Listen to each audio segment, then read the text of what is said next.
At 63 years old, Melissa Sue Anderson is finally being honest about what it was really like working with Michael Landon. Melissa Sue Anderson was born on September 26, 1962, in Berkeley, California. She grew up in a loving home where her parents wanted her to be creative, but also do well in school and live a normal life. When her family moved to Los Angeles when she was still a little kid, Melissa got her first taste of show business. She was really expressive and could show her feelings really well on camera, which made talent scouts notice her right away. That led to her starting out in TV commercials when she was super young. Even back then, you could tell there was something special and serious about the way she performed, which made her stand out from other kids doing the same thing. Before long, Melissa started getting small parts on popular TV shows like Bewitched and The Brady Bunch. Those early roles were like practice, helping her get better at being professional, staying focused, and showing real feelings on screen. While a lot of child actors just used their cuteness to get by, Melissa actually understood the characters she was playing and the stories being told, which showed she could handle way harder roles. Her whole life changed in 1974 when she got the part of Mary Ingalls on Little House on the Prairie, a super popular TV show based on Laura Ingalls Wilder's real-life books. As the oldest daughter of Charles and Caroline Ingalls, played by Michael Landon and Karen Grassel, Melissa brought something quiet and thoughtful to Mary that people really connected with. The way she played Mary helped balance out the whole show, making her character feel responsible, bookish, and gently emotional, which was different from the wild and energetic Laura, played by Melissa Gilbert. The biggest and most memorable thing Melissa did on the show was when her character slowly lost her eyesight because of a really bad sickness. That kind of story could have easily turned into over-the-top drama, but Melissa handled it in a way that felt totally real and honest. The way she showed Mary going blind little by little, and how Mary felt about it afterward, is still considered one of the most powerful stories ever told on TV. By changing the way she stood, moved her face, and used her voice in small ways, Melissa was able to show sadness, fear, and eventually strength in a way that was amazing for someone who was still barely a teenager. That role got her tons of praise from critics and even an Emmy Award nomination, which proved she was one of the best young actresses of her time. Even though Little House on the Prairie was hugely popular, Melissa never let that one role become her whole identity. She kept looking for harder and more interesting things to do, taking on TV movies and dramatic projects that let her show off different sides of her acting. One big example was the 1980 TV movie Which Mother Is Mine, where she gave such a great performance that she actually won an Emmy Award for Best Lead Actress in a Drama or Comedy Special. That role proved she could carry an emotional and complicated story completely on her own, without leaning on her famous character from the long-running show. As Melissa got older, she made a clear and thoughtful choice to slow things down in Hollywood. In the 1980s and 1990s, she only took jobs she really wanted, showing up in things like Happy Birthday to Me and a few TV dramas, but she wasn't trying to stay famous or be everywhere at once. That part of her career showed a smart change in direction. She realized that feeling good about herself and doing work she was proud of mattered way more than always being in the spotlight. In 2010, Melissa officially became a Canadian citizen, starting a whole new part of her life while still staying connected to everything she had done before. When she shows up at public events or does interviews every now and then, she comes across as a woman who is totally okay with the choices she made, grateful for her career but not stuck on it. In 2014, she helped write a memoir called The Way I See It, a look back at my life on Little House, giving fans an honest, thoughtful, and sometimes funny look at what her life was really like as a child star. The book got great reviews for being so open and emotionally smart, which made people respect her even more as someone who dealt with fame in a really mature and careful way. All through the 1990s, Melissa Sue Anderson made a very personal and very intentional choice that quietly changed the direction of her career. Instead of trying to always be seen in Hollywood, she chose to put her family first and spent most of her time and energy raising her kids. Because of that, she didn't appear on screen very much during that decade. But when she did show up, it felt like she had found the right balance between being a mom and still doing something she loved. Even though she wasn't working as much, Melissa was still a well-known and respected face on TV and in movies. She appeared in the animated series X-Men from 1993 to 1994, which added something totally different to her acting resume, and she also made a notable appearance on the comeback of the classic mystery show Burke's Law in 1994. That same year, she was part of Animated Stories from the Bible music video, Volume 1, which showed she was happy to be part of family-friendly and faith-based projects too. In the years after that, she kept taking roles she cared about, including the TV movie Killer Lady in 1995, the disaster drama Earthquake in New York in 1998, and the series Partners in 1999. Each one of those projects was a reminder that even though Melissa had stepped back from the big spotlight, she had never walked away from acting. When the new millennium rolled around, Melissa kicked things off with a return to TV in Thin Ice in 2000, playing a character named Tanya Ferguson. The role wasn't huge, but it meant she was still quietly staying connected to her passion for acting. Not long after that, she stepped away from the industry again, this time for a full 5 years, to be a stay-at-home mom full-time.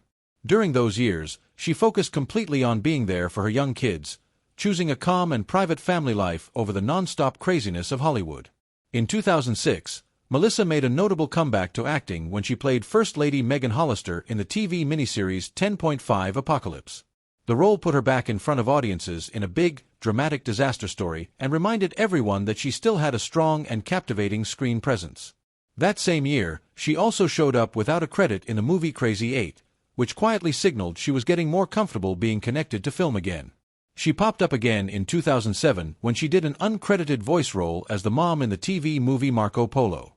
Even though it was a small part, it showed she was still open to joining projects that caught her interest, no matter how big or small the role was. After a few more years away, Melissa came back again in 2010 with a role in the short film Marker 187, reminding people that her love of telling stories through acting never really went away. That was followed by another uncredited appearance in the 2014 movie Veronica Mars, where she played a character called Stash's mother, a quiet little moment that fans who grew up watching her recognized right away, even though she was only on screen for a short time. Her last on-screen appearance was a cameo in The Con Is On, where she played guest number 2. The movie came out in limited release on May 4, 2018, and it was the final chapter of a career that was never about always being in the spotlight, but about making thoughtful choices, putting family first, and always respecting the art of acting. Melissa Sue Anderson's final years in Hollywood show what it looks like when a performer understands that your legacy isn't just about how many roles you've had. It's also about the life you live when the cameras aren't rolling. Melissa Sue Anderson's personal life away from acting has been all about lasting love, dedication to her family, and choices that always showed what she truly valued. In 1990, she married TV writer and producer Michael Sloan, and what started as a creative connection quickly became something deep and lasting on a personal level. Their marriage stood out in Hollywood because instead of being messy or dramatic, it was steady, respectful, and built on a shared love for both family and their work. Together, Melissa and Michael built a tight and loving family, welcoming 2 kids, a daughter named Piper and a son named Griffin, who became the most important thing in both their lives. As her kids grew up, Melissa kept making clear choices to be a present and hands-on mom, stepping back from the entertainment world to give her children a stable and private home life. This chapter of her life showed a totally different side of the former child star, a woman who was determined to give her kids the kind of normal, secure childhood that she herself never really got to have while growing up in front of cameras. In 2002, the whole family made a big and meaningful move, leaving the United States and heading to Montreal, Canada. The decision wasn't just about changing where they lived. It was about changing the way they lived, wanting something quieter, more balanced, and more grounded. Canada gave the family a sense of culture, privacy, and fresh perspective, and over time it really became home for all of them. They made it official on Canada Day in 2007 when Melissa, Michael, and their kids all became naturalized Canadian citizens, proudly taking on a new national identity while still holding on to their own personal and professional stories. As years went by, life changed the way it always does. Michael Sloan eventually ended up living in New York City, but his connection to Melissa and their children stayed an important part of her life story. On August 13, 2025, Michael Sloan passed away, which marked the end of a marriage that had lasted for decades and had deeply shaped who Melissa was as a person. Losing him wasn't just losing a husband and a father to her kids. It was also losing a brilliant creative mind whose work and partnership had helped shape an entire era of television. For many years, when people think of Little House on the Prairie, they think of Michael Landon, both as the big creative brain behind the show and as the lovable dad Charles Ingalls. But underneath all the warm smiles and feel-good family moments you saw on screen, working for Michael Landon was actually a lot more complicated. And Melissa Sue Anderson, who played Mary Ingalls, has only been able to fully talk about that now that she is older. Now at 63 years old, Melissa has started speaking much more openly and honestly about what it was really like to grow up professionally under Michael Landon's leadership. As a child actress trying to navigate fame at such a young age, Melissa often found herself feeling both admiration and emotional distance at the same time. Michael was incredibly charming, she said. He knew how to walk into a room and own it, and when the cameras were on, he was absolutely electric. Landon's creative vision turned the show into something that the whole country loved, but his intensity could be a lot to handle, especially for the younger kids on set who were still figuring things out. Melissa has been open about the fact that even though Landon was a true creative genius, he wasn't someone you could easily get close to. He wasn't someone you could just walk up and talk to as a kid, she said. There was a wall there and you could feel it. One of the most defining moments in Melissa's career was when her character Mary went blind, a storyline that required her to dig into emotions way deeper than any kid her age should have to. The performance got her an Emmy nomination, but the whole experience stuck with her in a really big way. That storyline changed everything for me, Melissa said. It pushed me harder than anything I had ever done before. And Michael expected nothing less than perfect. Even though Landon pushed for strong performances, Melissa later understood that he almost never gave out praise directly. He believed the work itself was supposed to be enough, she said. At the time, I didn't understand just how much pressure that put on a young actor. As Melissa got older, quiet tension slowly built up behind the scenes. She has said that Landon's attention had a way of shifting, and that playing favorites could quietly mess with relationships on set. You learned pretty fast where you stood, she admitted. It wasn't personal. It was just the way Michael operated. There were no big blow-ups or arguments. Instead, there was just an unspoken understanding that Landon was completely in charge, both creatively and emotionally. For Melissa, that kind of dynamic made her feel more and more alone. I found myself pulling away, she said, not because I stopped caring, but because I needed to take care of myself. Looking back now, Melissa sees Landon in a much more understanding and balanced way.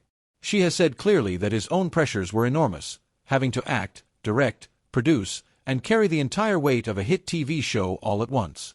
Michael had a ton on his plate, she reflected. He was responsible for everyone's jobs and livelihoods, and that kind of pressure really does change a person. Time and space have helped soften the way she looks at things, letting her appreciate how talented he was while also being honest about the emotional price that came with it. He gave me an incredible opportunity, she acknowledged, but it came with lessons I didn't fully understand until much later. Today, Melissa doesn't talk about any of this with anger or bitterness. She speaks with a quiet, calm kind of honesty. She has made peace with her past and with the complicated role Landon played in her life. I don't see him as a hero or a bad guy, she said. I see him as a human being. Talented, flawed, driven, and complicated. At 63, what Melissa is sharing isn't about exposing anyone or telling secrets. It's about finally telling her own story the way she wants to tell it. I was a kid doing the best I could in an adult world, she said. And now I finally understand that my experience mattered too.